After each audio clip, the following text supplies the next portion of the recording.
احمد کا نام سنتے ہی لوگوں کے چہرے پر ڈر اور نفرت جھلکتی تھی۔ وہ شخص جو ہر وقت چوری، جھوٹ اور دھوکے میں ماہر تھا، اس کے لیے زندگی کا مطلب صرف پیسہ اور اپنی خوشی تھی۔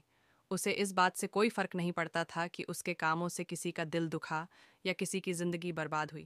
ایک دن جب احمد ایک مسجد کے سامنے سے گزرا تو اس نے دیکھا کہ وہاں لوگ سر جھکائے نماز ادا کر رہے تھے۔ اسے یہ سب دیکھ کر ہنسی آئی۔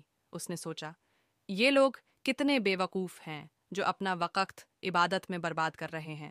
وہ وہاں سے گزرا اور اپنے دوستوں کو یہ قصہ سنا کر ان کا مذاق اڑانے لگا۔ اس کے لیے زندگی صرف موج مستی اور گناہوں کا کھیل تھی، لیکن پھر ایک رات کچھ ایسا ہوا جس نے اس کی زندگی ہمیشہ کے لیے بدل دی۔ اس رات جب احمد گہری نیند میں تھا، اس نے ایک ڈراونا سپنا دیکھا۔ وہ خود کو ایک اندھیری جگہ میں پھنسا ہوا محسوس کر رہا تھا۔ چاروں طرف سناٹا تھا اور وہ مدد کے لیے چیخ رہا تھا، مگر اس کی آواز سننے والا کوئی نہیں تھا۔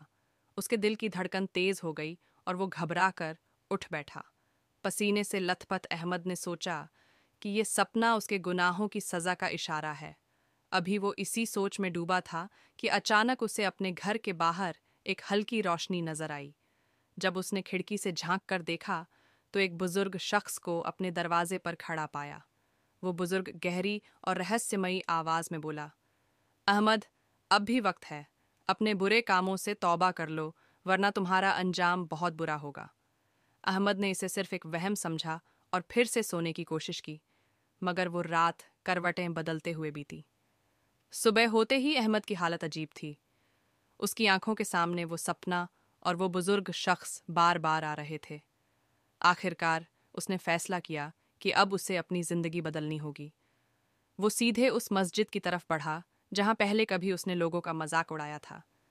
آج اسی جگہ اس نے سر جھکایا اور اللہ سے اپنے گناہوں کی معافی مانگی۔ اس کی آنکھوں سے آنسو رکنے کا نام نہیں لے رہے تھے۔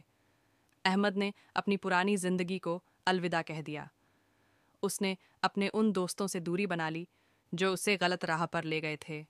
اب اس نے ایسے لوگوں کا ساتھ چنا جو اللہ کے راستے پر چلنے والے تھے۔ اس نے نماز کو اپنی زندگی کا حصہ بنا لیا اور قرآن کی تلاوت میں سکون ڈھونڈنے لگا۔ دھیرے دھیرے احمد کی زندگی میں سکون آنے لگا۔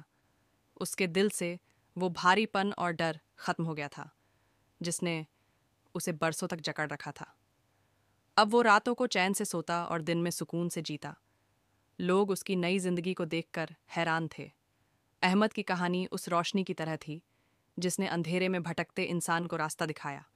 اس نے اپنے گناہوں سے سبق لیا اور اللہ کی راہ پر چلنے کا پکا ارادہ کر لیا۔ اب وہ صرف نیک کام کرتا، لوگوں کی مدد کرتا اور ہر وقت اللہ کا شکر ادا کرتا۔ احمد نے ثابت کر دیا کہ کوئی بھی انسان کتنا ہی گرا ہوا کیوں نہ ہو، اگر وہ سچے دل سے توبہ کر لے اور نیک راہ پر چلنے کی ٹھان لے تو اللہ اس کی زندگی میں برکت بھر دیتا ہے۔ آج احمد کی پہچان ایک برے انسان کی نہیں بلکہ ایک ایسے شخص کی تھی جس نے اپنے گناہوں سے توبہ کر کے خود کو اللہ کی رحمت کے سائے میں لے آیا تھا۔